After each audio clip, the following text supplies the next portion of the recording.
ಹೆಚ್ಚಿಸಿದ್ದು honey trap ವಿಚಾರ. ಅದನ್ನ session ಅಲ್ಲಿ ಪ್ರಸ್ತಾಪ ಮಾಡಿದ್ದು ಸಚಿವ ಕೆ.ಎನ್. ರಾಜಣ್ಣ ಅವರು. ಈಗ ಸಚಿವ ಕೆ.ಎನ್. ರಾಜಣ್ಣ ಅವರ ವಿರುದ್ಧವೇ ಜೆಸಿ ನಗರ ಪೊಲೀಸ್ ಠಾಣೆಗೆ ದೂರನ್ನ ಕೊಡಲಾಗಿದೆ. ಜೆಸಿ ನಗರ ಪೊಲೀಸ್ ಠಾಣೆಗೆ ತೆರಳಿ ಇವತ್ತು ವ್ಯಕ್ತಿಯೊಬ್ಬರು ದೂರನ್ನ ಕೊಟ್ಟಿದ್ದಾರೆ. ಸಂವಿಧಾನಕ್ಕೆ ಅಪಪ್ರಚಾರ ಮಾಡಿದ್ದಾರೆ ಅಂತೇಳಿ ಸಾಮಾಜಿಕ ಕಾರ್ಯಕರ್ತ ಭೀಮಪ್ಪ ಗುಂಡಪ್ಪ ಗಡಾದವರಿಂದ ದೂರು. ಮಂತ್ರಿಯಾಗಿ ಸದನದಲ್ಲಿ ಹನಿ ಟ್ರ್ಯಾಪ್ ವಿಚಾರ ಪ್ರಸ್ತಾಪ ಮಾಡಿದ ವಿಚಾರವಾಗಿ ಗೌಪ್ಯತೆ ಕಾಪಾಡುವ ಬಗ್ಗೆ ಪ್ರಮಾಣ ವಚನ ಸ್ವೀಕಾರ ಮಾಡಿದ್ರು. ಆದ್ರೆ ಸದನದಲ್ಲಿ ಈ ವಿಚಾರ ಪ್ರಸ್ತಾಪ ಮಾಡಿ ಸಂವಿಧಾನಕ್ಕೆ ಅಗೌರವವನ್ನ ತೋರಿಸಿದ್ದಾರೆ ಅಂತ ಹೇಳಿ ಜೆಸಿ ನಗರ ಪೊಲೀಸ್ ಠಾಣೆಗೆ ದೂರನ್ನ ಕೊಟ್ಟಿದ್ದಾರೆ. ದೂರಿನ ಪ್ರತಿಯನ್ನ ಕೂಡ ನೀವಿಲ್ಲಿ ಗಮನಿಸ್ತಾ ಇದ್ದೀರಿ ನೋಡಿ. ಇವರೇ ವ್ಯಕ್ತಿ ಸಂವಿಧಾನಕ್ಕೆ ಅಪಮಾನ ಮಾಡಿದ್ದಾರೆ ಅಂತ ಹೇಳಿ ಇವತ್ತು ಜೆಸಿ ನಗರ ಪೊಲೀಸ್ ಠಾಣೆಗೆ ತೆರಳಿ ದೂರನ್ನ ಕೊಟ್ಟಿದ್ದಾರೆ. ದೂರಿನ ಪ್ರತಿ ಸಮೇತವಾಗಿ ನೀವಿಲ್ಲಿ ದೃಶ್ಯಾವಳಿಯಲ್ಲಿ ಗಮನಿಸ್ತಾ ಇದ್ದೀರಿ.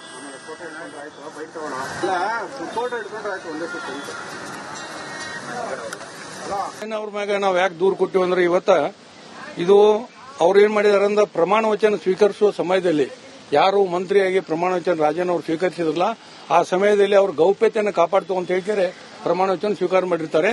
ಆದ್ರೆ ಇಲ್ಲಿ ಏನಾಗಿದೆ, ಅವರು ವಿಧಾನಸಭೆಯಲ್ಲಿನ ಈ ಹನಿ ಟ್ರ್ಯಾಪ್ಸ್ ಅಂತ ವಿಷಯವನ್ನ ಬಹಿರಂಗವಾಗಿ ಹೇಳುವುದರ ಮೂಲಕ ಗೌಪ್ಯತೆಗೆ ಧಕ್ಕೆ ತಂದಿದ್ದಾರೆ. ಅಂದ್ರೆ ಸಂವಿಧಾನಕ್ಕೆ ಅಪಚಾರ ಬಗೆದಿದ್ದಾರೆ. ಅವರು ಆ ಏನು ಪ್ರಮಾಣ ವಚನ ಮಾಡಿದ್ರು ಅವ್ರು ಏನ್ ಹೇಳ್ತಾರಂದ್ರೆ, ರಾಜ್ಯದ ಮಂತ್ರಿಯಾಗಿ ನನ್ನ ಕರ್ತವ್ಯಗಳ ಯುಕ್ತ ನಿರ್ವಹಣೆಗೆ ಅಗತ್ಯವಾಗಬಹುದಾದ ಸಂದರ್ಭದಲ್ಲದೆ ಅನ್ಯಥಾ ಯಾರೇ ವ್ಯಕ್ತಿಗೆ ಅಥವಾ ವ್ಯಕ್ತಿಗಳಿಗೆ ಪ್ರತ್ಯಕ್ಷವಾಗಿ ಪರೋಕ್ಷವಾಗಿ ತಿಳಿಸುವುದಿಲ್ಲ ಅಥವಾ ಬಹಿರಂಗಪಡಿಸುವುದಿಲ್ಲ ಅಂತೇಳಿ ಪ್ರಮಾಣ ವಚನ ಸ್ವೀಕಾರ ಮಾಡಿ ಈ ಹನಿ ಟ್ರ್ಯಾಪ್ಸ್ ಅಂತ ವಿಷಯವನ್ನ ಪ್ರಜಾಪ್ರಭುತ್ವದ ದೇಗುಲು ಎಂದೇ ಕರೀತಾರೆ. ಅವಕ್ಕೆಲ್ಲ ಅಲ್ಲೇ ಇವ್ರು ಮಾತಾಡಿ ಏನ್ ಮಾಡಿದಾರೆ ಅಂದ್ರೆ ಸಂವಿಧಾನಕ್ಕೆ ಅಪಚಾರ ಬಗೆದಿದ್ದಾರೆ. ನಾ ಇವತ್ತನ್ನ ಇದನ್ನ ಯಾಕೆ ಮಾಡಿದ್ದೀನಿ ಅಂದ್ರೆ, ಇವತ್ತ ಸಂವಿಧಾನ ಬರೆದಂತ ಡಾಕ್ಟರ್ ಬಿ.ಆರ್. ಅಂಬೇಡ್ಕರ್ ಅವರ ಜನ್ಮ ಜಯಂತಿ, ಇವತ್ತು ಸಂವಿಧಾನದ ಘನತೆ ಗೌರವ ಹೆಚ್ಚಾಗಲಿಕ್ಕೆ ರಾಜಣ್ಣ ಅವ್ರ ಮೇಲೆ ಕ್ರಮ ತಗೋಬೇಕಂತೇಳಿ ನಾನು ದೂರು ಕೊಟ್ಟಿದ್ದೀನಿ. ಅವ್ರ ಮೇಲೆ ನಾವು ಯಾಕೆ ದೂರು ಕೊಟ್ಟಿವಿ ಅಂದ್ರೆ ಇವತ್ತ ಇದು ಅವ್ರು ಏನ್ ಮಾಡಿದಾರೆ ಅಂದ್ರೆ ಪ್ರಮಾಣ ವಚನ ಸ್ವೀಕರಿಸುವ ಸಮಯದಲ್ಲಿ ಯಾರು ಮಂತ್ರಿಯಾಗಿ ಪ್ರಮಾಣ ವಚನ ರಾಜಣ್ಣ ಅವರು ಸ್ವೀಕರಿಸಿದ್ರಲ್ಲ ಆ ಸಮಯದಲ್ಲಿ ಅವ್ರ ಗೌಪ್ಯತೆಯನ್ನು ಕಾಪಾಡ್ತು ಅಂತ ಹೇಳ್ತಾರೆ ಪ್ರಮಾಣ ವಚನ ಸ್ವೀಕಾರ ಮಾಡಿರ್ತಾರೆ. ಆದ್ರೆ ಇಲ್ಲಿ ಏನಾಗಿದೆ,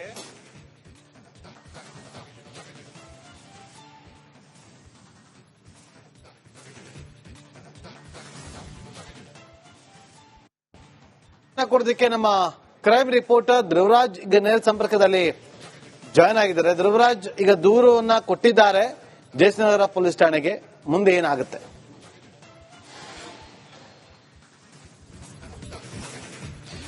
ಎಸ್ ನಾಗೇಂದ್ರ, ಈಗ ಸದ್ಯ ಆರ್ಟಿಐ ಕಾರ್ಯಕರ್ತ ಭೀಮಪ್ಪ ಗುಂಡಪ್ಪ ಗಡಾದವರು ಜೆಸಿ ನಗರ ಪೊಲೀಸ್ ಠಾಣೆಗೆ ತೆರಳಿ ದೂರನ್ನ ಕೂಡ ನೀಡಿದ್ದಾರೆ. ಕೆ.ಎನ್. ರಾಜಣ್ಣ ಅವರ ವಿರುದ್ಧ ಅಂದ್ರೆ ಅವರು ಸಚಿವರಾಗಿ ಪ್ರಮಾಣ ವಚನವನ್ನ ಸ್ವೀಕರಿಸುವಂತಹ ಸಂದರ್ಭದಲ್ಲಿ ಅವರು ಒಂದಿಷ್ಟು ವಿಚಾರವನ್ನ ಅಂದ್ರೆ ಗೌಪ್ಯತೆಯನ್ನ ನಾನು ಕಾಪಾಡ್ಕೊಳ್ತೀನಿ ಅಂತ ಹೇಳಿ ಕೂಡ ಪ್ರಮಾಣ ವಚನವನ್ನ ಕಾಪಾಡಿದ್ರು, ಅಂದ್ರೆ ತೆಗೆದುಕೊಂಡಿದ್ರು. ಆದ್ರೆ ಈ ಒಂದು ಸದನದಲ್ಲಿ ಹನಿ ಟ್ರ್ಯಾಪ್ ವಿಚಾರವನ್ನ ಪ್ರಸ್ತಾಪ ಮಾಡಿ ಸಂವಿಧಾನಕ್ಕೆ ಅಪಮಾನವನ್ನ ಮಾಡಿದ್ದಾರೆ ಅಂತ ಹೇಳಿ ಈಗ ಸದ್ಯ ದೂರನ್ನ ಕೂಡ ನೀಡಿದ್ದಾರೆ. ಅಲ್ಲದೆ ಸಚಿವ ಕೆ.ಎನ್. ರಾಜಣ್ಣ ಮಾತನಾಡುವಂತ ಸಂದರ್ಭದಲ್ಲಿ ಸುಮಾರು 48 ಸಚಿವರು ಹಾಗೆ ಶಾಸಕರ ಸಿಡಿ ಇದಾವೆ, ಆದ್ರೆ ಎಲ್ಲರೂ ತಡೆಯಾಜ್ಞೆನ ತಂದಿದ್ದಾರೆ, ಈ ಬಗ್ಗೆ ನನಗೆ ಮಾಹಿತಿ ಇದೆ ಅಂತ ಹೇಳಿದ್ರು. ಆ ವಿಚಾರವನ್ನ ಕೂಡ ಸದನದಲ್ಲಿ ಪ್ರಸ್ತಾಪ ಮಾಡುವ ಮೂಲಕ ಸದನದ ಸಮಯವನ್ನ ಕೂಡ ಹಾಳು ಮಾಡಿದ್ರು. ಸೆಷನ್ ನಲ್ಲಿ ಸಾಕಷ್ಟು ಕೋಟಿ ಖರ್ಚು ಮಾಡಿ ಜನರ ವಿಚಾರವನ್ನ ಚರ್ಚೆ ಮಾಡಬೇಕು, ಜನರ ಕಷ್ಟಗಳ ಬಗ್ಗೆ ಚರ್ಚೆ ಮಾಡಬೇಕು. ಆದ್ರೆ 2 ದಿನ ಸದನ ಈ ಒಂದು ಹೇಳಿಕೆಯಿಂದಾನೇ ವ್ಯರ್ಥ ಆಗಿದೆ. ಈ ಒಂದು ವಿಚಾರಕ್ಕೆ ಸಂಬಂಧಪಟ್ಟ ಹಾಗೆ ಪೊಲೀಸರು 48 ಗಂಟೆಯಲ್ಲಿ ಪ್ರಕರಣ ಎಫ್ಐಆರ್ ಅನ್ನ ದಾಖಲು ಮಾಡಬೇಕು. ಒಂದ್ ವೇಳೆ ಎಫ್ಐಆರ್ ಅನ್ನ ದಾಖಲು ಮಾಡಿಲ್ಲ ಅಂತ ಹೇಳಿದ್ರೆ ಸರ್ಕಾರದ ವಿರುದ್ಧ ಕಾನೂನು ಹೋರಾಟವನ್ನ ಮಾಡ್ತೀವಿ ಅಂತ ಹೇಳಿ ಸದ್ಯ ಈಗ ದೂರನ್ನ ನೀಡಿರುವಂತಹ ಭೀಮಪ್ಪ ಗುಂಡಪ್ಪ ಗಡಾದವರು ತಿಳಿಸಿರುವಂತದ್ದು. ಸದ್ಯ ಈಗ ಪೊಲೀಸರು ದೂರನ್ನ ಸ್ವೀಕಾರ ಮಾಡಿದ್ದಾರೆ. ಈಗ ಯಾವ ತರಹದ ಕ್ರಮವನ್ನ ಕೈಗೊಳ್ತಾರೆ ಅನ್ನುವಂಥದ್ದು ಕಾದ್ ನೋಡ್ಬೇಕಾಗಿರುವಂತದ್ದು. ಈಗ ದೂರಿನ ಪ್ರತಿಯನ್ನ ಸ್ವೀಕಾರ ಮಾಡ್ಕೊಂಡಿದ್ದಾರೆ, ಆದ್ರೆ ಎನ್ಸಿಆರ್ ದಾಖಲಾಗುತ್ತೋ ಅಥವಾ ಎಫ್ಐಆರ್ ದಾಖಲಾಗುತ್ತೋ ಅನ್ನುವಂಥದ್ದು ಸದ್ಯ ಕಾದ್ ನೋಡ್ಬೇಕಾಗಿರುವಂತದ್ದು. ಇದು ತನಿಖಾಧಿಕಾರಿಯ ವಿವೇಚನೆಗೆ ಬಿಟ್ಟಿರುವಂತದ್ದು. ಒಂದ್ ವೇಳೆ ಎಫ್ಐಆರ್ ದಾಖಲಾಗಿಲ್ಲ ಅಂತ ಹೇಳಿದ್ರೆ ಇವರು ಕಾನೂನು ಹೋರಾಟದ ಎಚ್ಚರಿಕೆಯನ್ನ ಕೂಡ ನೀಡಿದ್ದಾರೆ. ಒಟ್ಟಾರೆಯಾಗಿ ಸಚಿವ ಕೆ.ಎನ್. ರಾಜಣ್ಣನ ಹನಿ ಟ್ರ್ಯಾಪ್ ವಿಚಾರ ಸಾಕಷ್ಟು ಸದ್ದು ಮಾಡಿತ್ತು ರಾಜ್ಯ ರಾಜಕಾರಣದಲ್ಲಿ. ಈಗ ರಾಜಣ್ಣ ವಿರುದ್ಧವೇ ಪ್ರಕರಣ ದಾಖಲಾಗಿರುವಂತದ್ದು ಸಾಕಷ್ಟು ಕುತೂಹಲವನ್ನ ಮೂಡಿಸಿರುವಂತದ್ದು. Nagendra, okay, thank you Dhruvaraj ನಿಮ್ಮೆಲ್ಲ ಮಾಹಿತಿಗಾಗಿ. ಹೆಚ್ಚಿಸಿದ್ದು ಹನಿ ಟ್ರ್ಯಾಪ್ ವಿಚಾರ. ಅದನ್ನ ಸೆಷನ್ ಅಲ್ಲಿ ಪ್ರಸ್ತಾಪ ಮಾಡಿದ್ದು ಸಚಿವ ಕೆ.ಎನ್. ರಾಜಣ್ಣ ಅವರು. ಈಗ ಸಚಿವ ಕೆ.ಎನ್. ರಾಜಣ್ಣ ಅವರ ವಿರುದ್ಧವೇ ಜೆಸಿ ನಗರ ಪೊಲೀಸ್ ಠಾಣೆಗೆ ದೂರನ್ನ ಕೊಡಲಾಗಿದೆ. ಜೆಸಿ ನಗರ ಪೊಲೀಸ್ ಠಾಣೆಗೆ ತೆರಳಿ ಇವತ್ತು ವ್ಯಕ್ತಿಯೊಬ್ಬರು ದೂರನ್ನ ಕೊಟ್ಟಿದ್ದಾರೆ. ಸಂವಿಧಾನಕ್ಕೆ ಅಪಪ್ರಚಾರ ಮಾಡಿದ್ದಾರೆ ಅಂತೇಳಿ ಸಾಮಾಜಿಕ ಕಾರ್ಯಕರ್ತ ಭೀಮಪ್ಪ ಗುಂಡಪ್ಪ ಗಡಾದವರಿಂದ ದೂರು. ಮಂತ್ರಿಯಾಗಿ ಸದನದಲ್ಲಿ ಹನಿ ಟ್ರ್ಯಾಪ್ ವಿಚಾರ ಪ್ರಸ್ತಾಪ ಮಾಡಿದ ವಿಚಾರವಾಗಿ ಗೌಪ್ಯತೆ ಕಾಪಾಡುವ ಬಗ್ಗೆ ಪ್ರಮಾಣ ವಚನ ಸ್ವೀಕಾರ ಮಾಡಿದ್ರು. ಆದ್ರೆ ಸದನದಲ್ಲಿ ಈ ವಿಚಾರ ಪ್ರಸ್ತಾಪ ಮಾಡಿ ಸಂವಿಧಾನಕ್ಕೆ ಅಗೌರವವನ್ನ ತೋರಿಸಿದ್ದಾರೆ ಅಂತ ಹೇಳಿ ಜೆಸಿ ನಗರ ಪೊಲೀಸ್ ಠಾಣೆಗೆ ದೂರನ್ನ ಕೊಟ್ಟಿದ್ದಾರೆ. ದೂರಿನ ಪ್ರತಿಯನ್ನ ಕೂಡ ನೀವಿಲ್ಲಿ ಗಮನಿಸ್ತಾ ಇದ್ರಿ ನೋಡಿ. ಇವರೇ ವ್ಯಕ್ತಿ ಸಂವಿಧಾನಕ್ಕೆ ಅಪಮಾನ ಮಾಡಿದ್ದಾರೆ ಅಂತ ಹೇಳಿ ಇವತ್ತು ಜೆಸಿ ನಗರ ಪೊಲೀಸ್ ಠಾಣೆಗೆ ತೆರಳಿ ದೂರನ್ನ ಕೊಟ್ಟಿದ್ದಾರೆ. ದೂರಿನ ಪ್ರತಿ ಸಮೇತವಾಗಿ ನೀವಿಲ್ಲಿ ದೃಶ್ಯಾವಳಿಯಲ್ಲಿ ಗಮನಿಸ್ತಾ ಇದ್ದೀರಿ.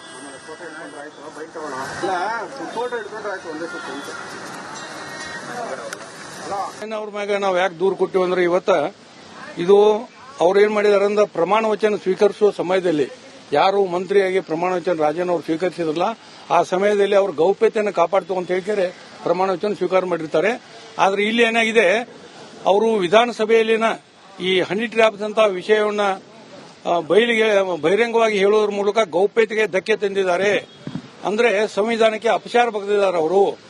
ಏನು ಪ್ರಮಾಣ ವಚನ ಮಾಡಿದ್ರು ಅವ್ರು ಏನ್ ಹೇಳ್ತಾರಂದ್ರೆ, ರಾಜ್ಯದ ಮಂತ್ರಿಯಾಗಿ ನನ್ನ ಕರ್ತವ್ಯಗಳ ಯುಕ್ತ ನಿರ್ವಹಣೆಗೆ ಅಗತ್ಯವಾಗಬಹುದಾದ ಸಂದರ್ಭದಲ್ಲದೆ ಅನ್ಯಥಾ ಯಾರೇ ವ್ಯಕ್ತಿಗೆ ಅಥವಾ ವ್ಯಕ್ತಿಗಳಿಗೆ ಪ್ರತ್ಯಕ್ಷವಾಗಿ ಪರೋಕ್ಷವಾಗಿ ತಿಳಿಸುವುದಿಲ್ಲ ಅಥವಾ ಬಹಿರಂಗಪಡಿಸುವುದಿಲ್ಲ ಅಂತೇಳಿ ಪ್ರಮಾಣ ವಚನ ಸ್ವೀಕಾರ ಮಾಡಿ ಈ ಹನಿ ಟ್ರ್ಯಾಪ್ಸ್ ಅಂತ ವಿಷಯವನ್ನ ಪ್ರಜಾಪ್ರಭುತ್ವದ ದೇಗುಲು ಎಂದೇ ಕರೀತಾರೆ. ಅವಕ್ಕೆಲ್ಲ ಅಲ್ಲೇ ಇವ್ರು ಮಾತಾಡಿ ಏನ್ ಮಾಡಿದಾರೆ ಅಂದ್ರೆ ಸಂವಿಧಾನಕ್ಕೆ ಅಪಚಾರ ಬಗೆದಿದ್ದಾರೆ. ನಾ ಇವತ್ತನ್ನ ಇದನ್ನ ಯಾಕೆ ಮಾಡಿದೀನಿ ಅಂದ್ರೆ, ಇವತ್ತ ಸಂವಿಧಾನ ಬರೆದಂತ ಡಾಕ್ಟರ್ ಬಿ.ಆರ್. ಅಂಬೇಡ್ಕರ್ ಅವರ ಜನ್ಮ ಜಯಂತಿ, ಇವತ್ತು ಸಂವಿಧಾನದ ಘನತೆ ಗೌರವ ಹೆಚ್ಚಾಗಲಿಕ್ಕೆ ರಾಜಣ್ಣ ಅವ್ರ ಮೇಲೆ ಕ್ರಮ ತಗೋಬೇಕಂತೇಳಿ ನಾ ದೂರು ಕೊಟ್ಟಿದ್ದೀನಿ. ಅವ್ರ ಮೇಲೆ ನಾವು ಯಾಕೆ ದೂರು ಕೊಟ್ಟಿವಿ ಅಂದ್ರೆ, ಇವತ್ತ ಇದು ಅವ್ರೇನ್ ಮಾಡಿದಾರೆ ಅಂದ್ರೆ ಪ್ರಮಾಣ ವಚನ ಸ್ವೀಕರಿಸುವ ಸಮಯದಲ್ಲಿ ಯಾರು ಮಂತ್ರಿಯಾಗಿ ಪ್ರಮಾಣ ವಚನ ರಾಜಣ್ಣ ಅವರು ಸ್ವೀಕರಿಸಿದ್ರಲ್ಲ ಆ ಸಮಯದಲ್ಲಿ ಅವ್ರ ಗೌಪ್ಯತೆಯನ್ನು ಕಾಪಾಡ್ತು ಅಂತ ಹೇಳ್ತಾರೆ ಪ್ರಮಾಣ ವಚನ ಸ್ವೀಕಾರ ಮಾಡಿರ್ತಾರೆ. ಆದ್ರೆ ಇಲ್ಲಿ ಏನಾಗಿದೆ,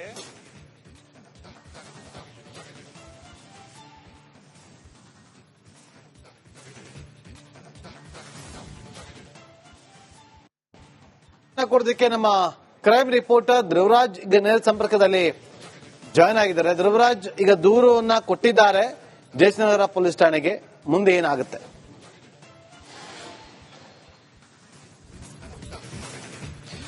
ಎಸ್ ನಾಗೇಂದ್ರ, ಈಗ ಸದ್ಯ ಆರ್ಟಿಐ ಕಾರ್ಯಕರ್ತ ಭೀಮಪ್ಪ ಗುಂಡಪ್ಪ ಗಡಾದವರು ಜೆಸಿ ನಗರ ಪೊಲೀಸ್ ಠಾಣೆಗೆ ತೆರಳಿ ದೂರನ್ನ ಕೂಡ ನೀಡಿದ್ದಾರೆ. ಕೆ.ಎನ್. ರಾಜಣ್ಣ ಅವರ ವಿರುದ್ಧ, ಅಂದ್ರೆ ಅವರು ಸಚಿವರಾಗಿ ಪ್ರಮಾಣ ವಚನವನ್ನ ಸ್ವೀಕರಿಸುವಂತಹ ಸಂದರ್ಭದಲ್ಲಿ ಅವರು ಒಂದಿಷ್ಟು ವಿಚಾರವನ್ನ, ಅಂದ್ರೆ ಗೌಪ್ಯತೆಯನ್ನ ನಾನು ಕಾಪಾಡ್ಕೊಳ್ತೀನಿ ಅಂತ ಹೇಳಿ ಕೂಡ ಪ್ರಮಾಣ ವಚನವನ್ನ ಕಾಪಾಡಿದ್ರು, ಅಂದ್ರೆ ತೆಗೆದುಕೊಂಡಿದ್ರು. ಆದ್ರೆ ಈ ಒಂದು ಸದನದಲ್ಲಿ ಹನಿ ಟ್ರ್ಯಾಪ್ ವಿಚಾರವನ್ನ ಪ್ರಸ್ತಾಪ ಮಾಡಿ ಸಂವಿಧಾನಕ್ಕೆ ಅಂದ್ರೆ ಅಪಮಾನವನ್ನ ಮಾಡಿದ್ದಾರೆ ಅಂತ ಹೇಳಿ ಈಗ ಸದ್ಯ ದೂರನ್ನ ಕೂಡ ನೀಡಿದ್ದಾರೆ. ಅಲ್ಲದೆ ಸಚಿವ ಕೆ.ಎನ್. ರಾಜಣ್ಣ ಮಾತನಾಡುವಂತಹ ಸಂದರ್ಭದಲ್ಲಿ ಸುಮಾರು 48 ಏನು ಸಚಿವರು ಹಾಗೆ ಶಾಸಕರ ಸಿಡಿ ಇದ್ದಾವೆ, ಆದ್ರೆ ಎಲ್ಲರೂ ತಡೆಯಾಜ್ಞೆನ ತಂದಿದ್ದಾರೆ, ಈ ಬಗ್ಗೆ ನನಗೆ ಮಾಹಿತಿ ಇದೆ ಅಂತ ಹೇಳಿದ್ರು.